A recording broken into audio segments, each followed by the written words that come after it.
అధ్యాయము పవిత్ర వచనములు 1 నుంచి 9 వరకు. యోహాను శుభవార్త 20వ అధ్యాయం పవిత్ర వచనములు 1 నుంచి 9 వరకు. ఆదివారము తెల్లవారక ముందే మగ్దల మరియమ్మ సమాధి వద్దకు వెళ్ళి ఆ సమాధి మీద రాయి తీసివేయబడి ఉండుటను చూచెను.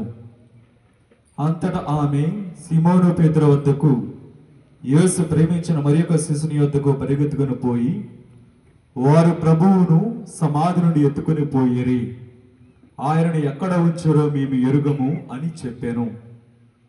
అప్పుడు పేతురు ఆ శిష్యుడు సమాధి వైపునకు సాగిపోయిరి.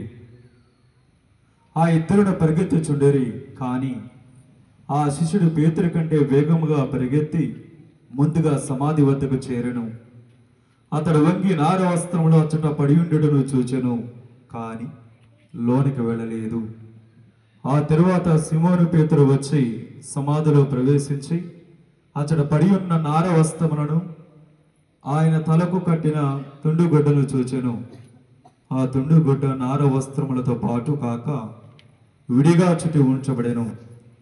సమాధి వద్దకు మొదట వచ్చిన శిష్యుడు కూడా లోనికి వెళ్ళి చూచి నమ్మెను. యేసు మృతుల నుండి సజీవుడిగా లేవవలెను లేఖనము వారు అప్పటికి గ్రహింపలేకపోయిరి. ఇది ప్రభువుని సువిశేషము. క్రీస్తువానికి స్తుతి కలుగునుగాక.